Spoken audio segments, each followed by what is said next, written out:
start. Okay, thank you all for coming this morning. Great to see so many of you. Delighted to be given the opportunity to share the journey I've been on over the past year, which has basically led from me coming out of my darkness into the light and transforming my life. And I'll be going through some of the tips that I've picked up along the way. That was me this time last year. That was in my darkness. Basically, I wasn't living. I was existing. Didn't like getting up in the morning even to get dressed. But this is an apt time for me to be talking about this because it's also this month, May, is the month of mental health awareness. And it is true what they say that not all pain is physical. You can't see all the wounds and injuries. And for me, there were sort of little juggles that you had to do mentally to keep yourself going and get yourself up in the morning. But this is me now, in the sunshine, and delighted to be here talking to you this morning. I've broken my journey up into 10 stages. The first stage was someone sort of saw the struggle I was having and recommended a book to me. Now, I was never one for self-help books. I thought, load of nonsense. But I knew I needed to do something. Something had to change. So I got this book called You Can Heal Your Life, and I started working through it. And some of the things really sort of hit me, and I could recognize myself in them. Basically, what it helped me to do was go on a journey of soul searching, releasing some of the old beliefs I had in my head that were holding me back.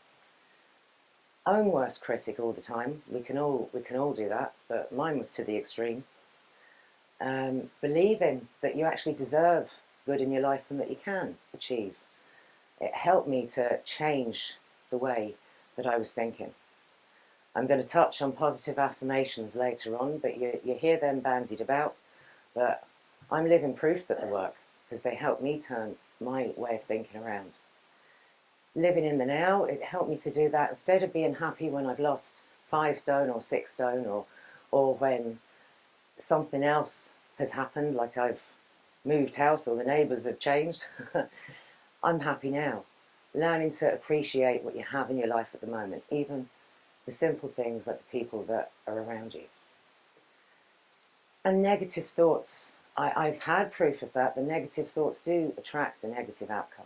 So if you get up in the morning, see it's raining, it's going to be a bad day today, you can bring the badness to you.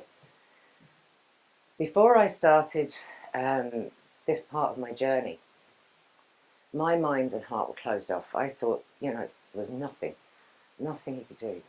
After working through this part of my journey, it opened me up so that I could start to recognise the help that I was receiving, the little signs that were coming my way, whereas before, completely blinkered. Second part of my journey led to my light bulb moment. Mr. Nathan Carter. This was in March, the end of March 2016.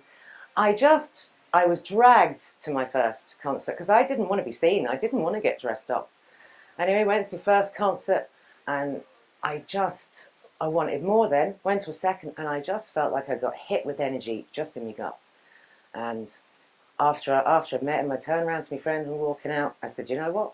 I want my life back. That was sort of the turning point for me. So when you want to make a change, you need to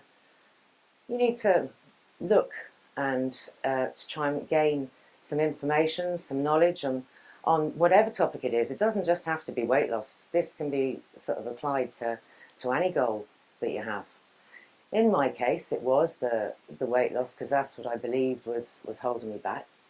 And just happened to be out in the smoking area one day and Roisin, who's sitting over there now, thank you, happened to mention Lighter Life to me. It just was in general conversation. And best thing I ever did. The reason this plan worked for me is that it built on sort of the mind stuff that I was doing with the book that I was reading. It really sort of looks into your thoughts and how your thoughts and emotions trigger your behaviours and your sort of automatic reactions. So if something annoyed me, something upset me, it'd be straight to the fridge, straight to the vending machine. It helped me to be able to start recognising those thoughts and controlling them, and then replacing them with something else. Now for me, that was music. I'd sing to myself.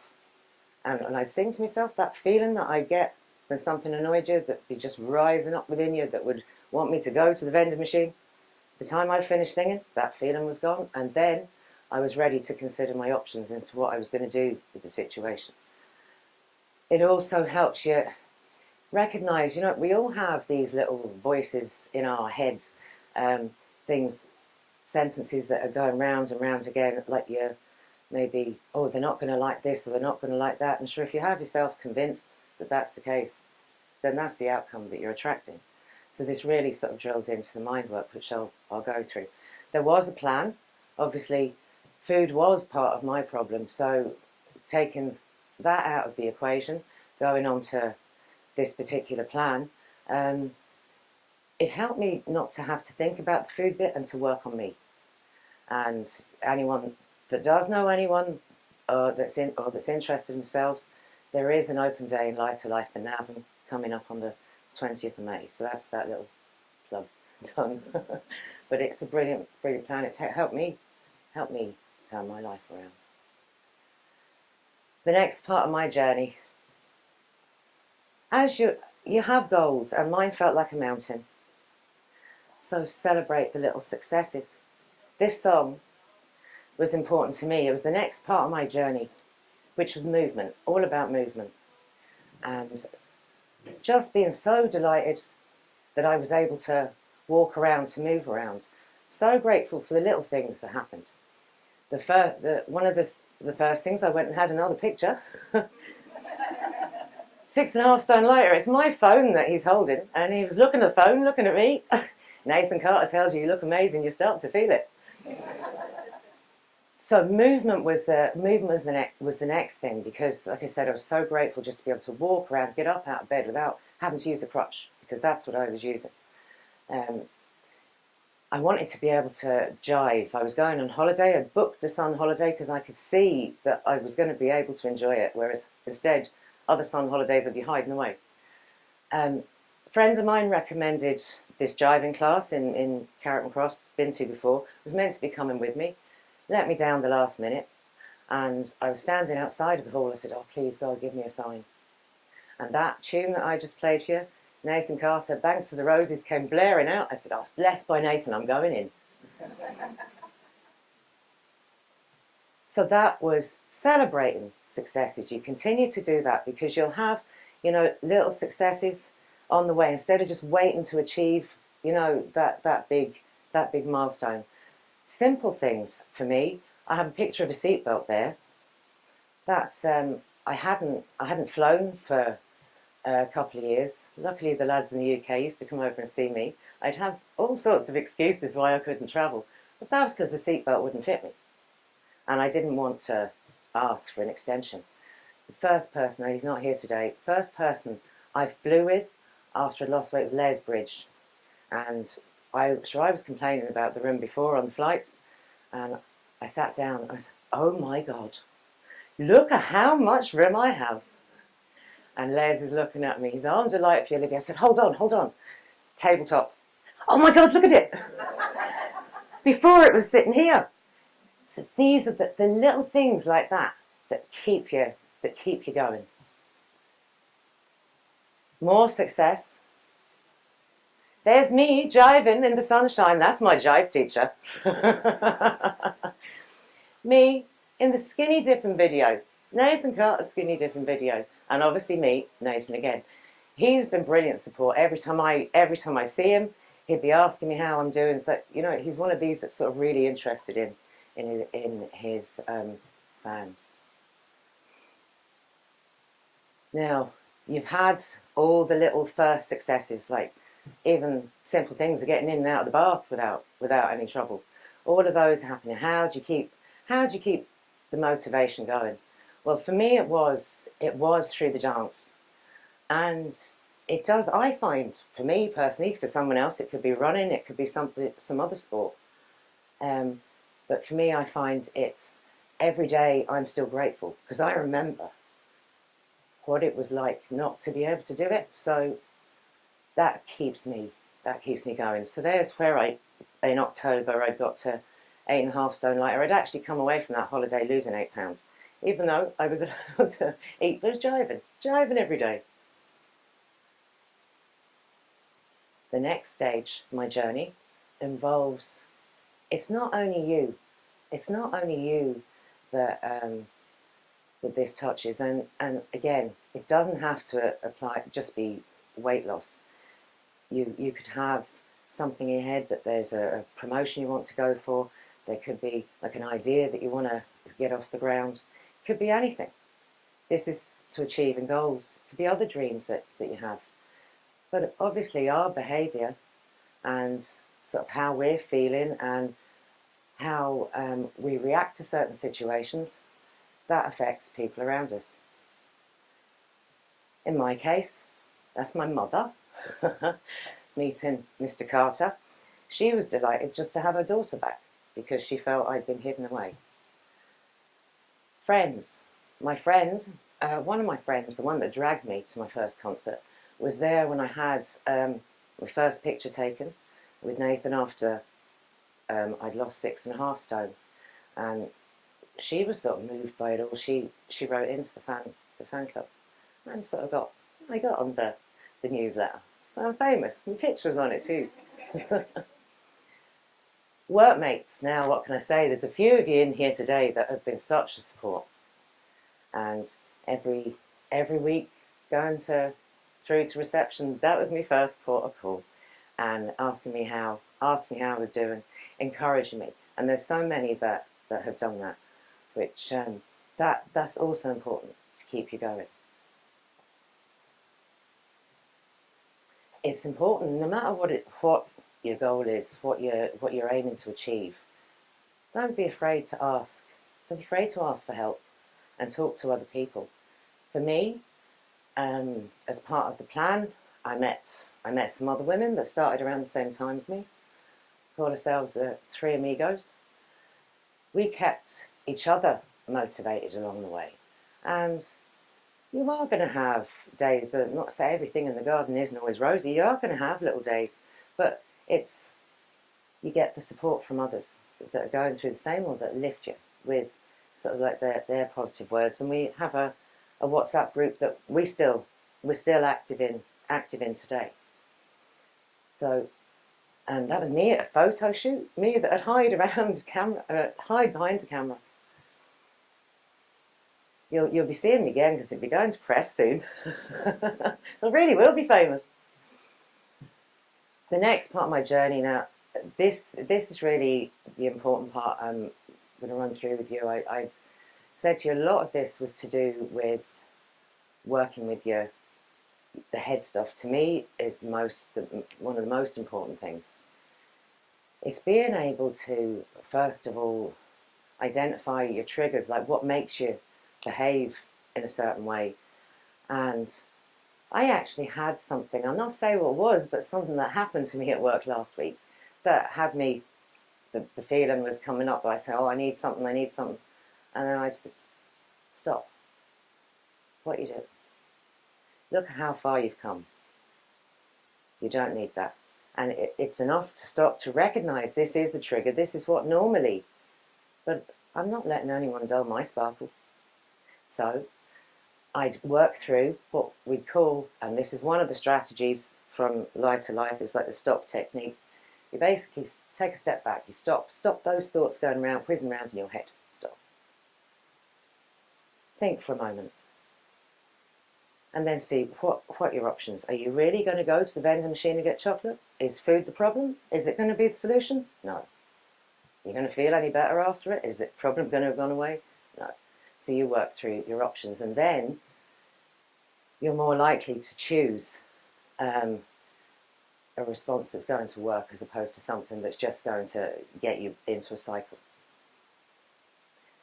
Well, those thoughts are called by sort of the group called crooked thoughts. So if you just think for a moment, I'm just going to read through a few scenarios for you and think, have you ever thought this? When was the last time you thought like this? Have you ever sort of catastrophized about a situation? This complete disaster. Made mountains out of molehills. Took things personally when someone said something to you, or even like a text message, because they can be dangerous, but take something personally. Saw things in black and white, just an all or nothing way, this way or the highway. Taking responsibility wasn't yours, or labelling yourself in an unflattering way. Making unrealistic demands on yourself and others. So, if you think, when was the last time that one of those thoughts came into your head? That was the last time you were crooked thinking. It's this type of thinking that can lead to mood swings and can basically be a cause of you getting, like for me, my uncomfortable feeling, I know what it is now, it comes up through the pit of the stomach. For other people it could be something else. And that's where you could end up either reaching for that bar of chocolate, or exercising too little, giving up, or drinking too much. It can be anything, not just food. The trick is to learn how to recognise those thoughts, and this is sort of the major part of the journey I've been on, is working with managing thoughts, choosing your attitude. You hear all of these as buzz phrases, but they work for me. Once you start to believe them. Another thing, like I mentioned about the support at work and people encouraging you, saying nice things to you. Well, another element of this is what's called strokes. Now, be careful what you're thinking when I ask this question, but when was the last time you were stroked? A stroke is it's a unit of recognition. It's a compliment. And how often, like if someone compliments, say, "Oh, that's a nice top." Pennies. It's being able to accept your compliments, because if you were in a car, you were setting off on a journey, you'd expect to have something in the tank to keep you going. Well, simple things like compliments, accepting them and being able to give them. It's amazing how good that makes you feel, and that starts building up your tank so that your head's held and you can carry on your journey. So just for a second, turn to the person next to you and compliment them.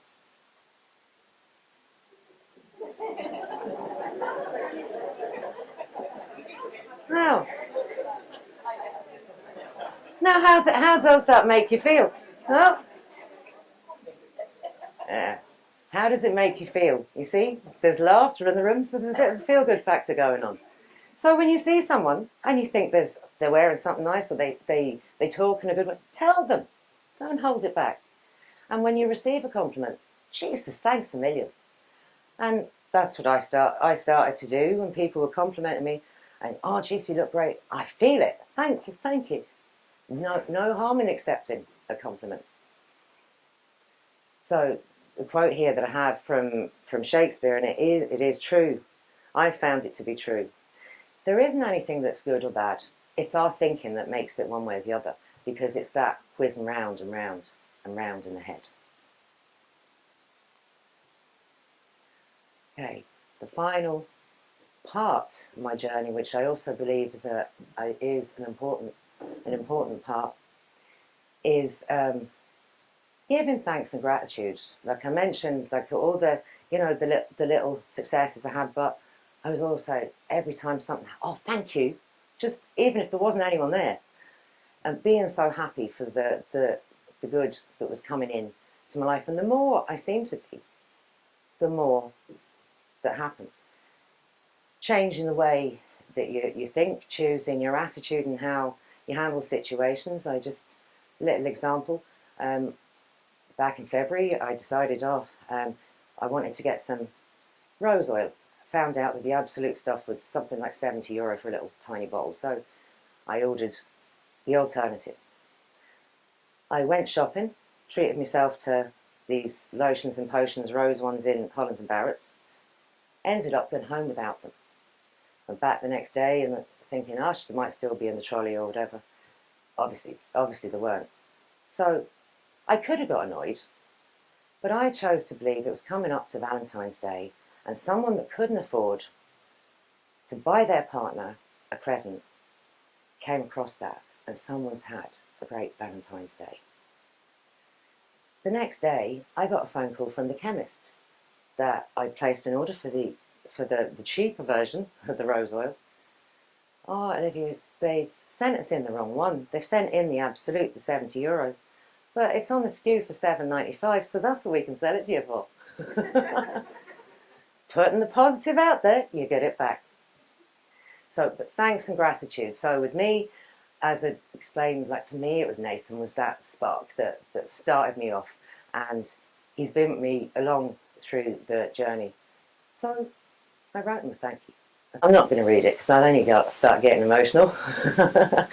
But it's giving thanks and giving back. And the more that you do that, the more that you attract back. Now, so that was the final stage. Now, just to summarise, on my journey, my mind and heart were opened to change. Worked on releasing old beliefs. There's things from our past that we knock ourselves about, maybe choices we made that, you belittle ourselves about. Well, I forgave myself for all of those.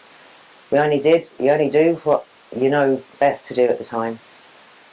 And I now believe I deserve good in my life. I visualised what I wanted to achieve, and I thought how I'd feel when I achieved it. Affirmations that I said about earlier, they do really rock. I created my personal ones, and I used to sing them on the way to work in the car, because that way I could feel them instead of like reading something parrot fashion. And I put them into a way that was something related to me. And that would mean I'd get out of the car, ready for the day. Instead of like I used to do, sort of dragging with my head down, wanting no one to see me. All of that work led up to my light bulb moment, because I was open to receive it. So I asked for help. I live in the now. I don't put off being happy anymore. And I'm very careful with what I put out there, because I do know that I'll get it back. Planning on how to handle the unexpected. So I have my toolkit. I know what to do, and it's the same with anything, any goal. You need to be able to plan for those occasions that things aren't necessarily just going smoothly. How you're going to react to them. Showing gratitude, keeping that stroke tank topped up, and most importantly, investing in me. And I started living the dream.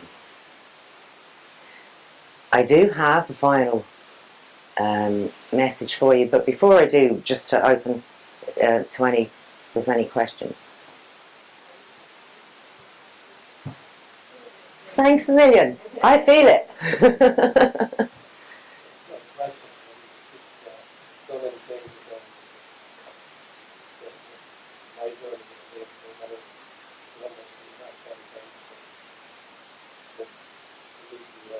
Yeah. Yes.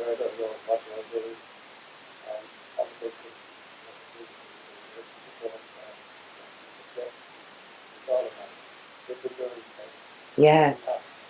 And so we're living proof then that choosing your attitude, starting to change the way you're thinking, or know what your thought patterns are and your little triggers. It all helps you.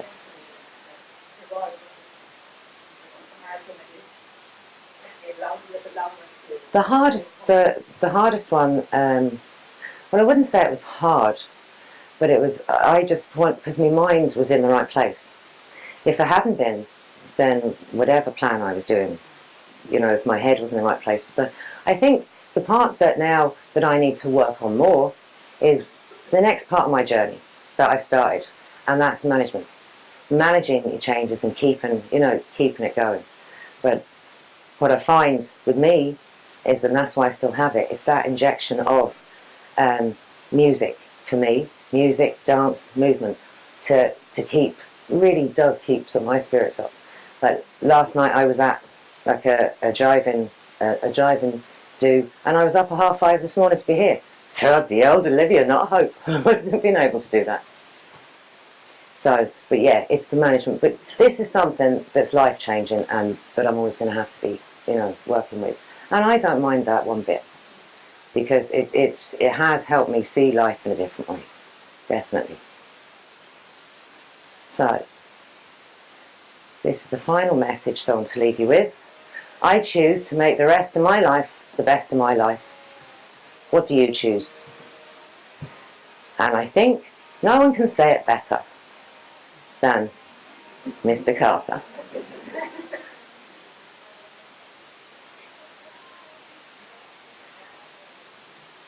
That was last weekend, by the way, that picture. Now, I just keep you to the chorus. Keep you up and dancing.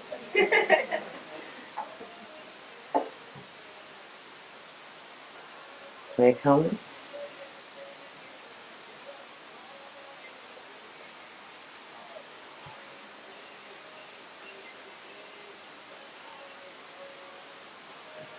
So now you can get up, get out, start living your dream. Thank you.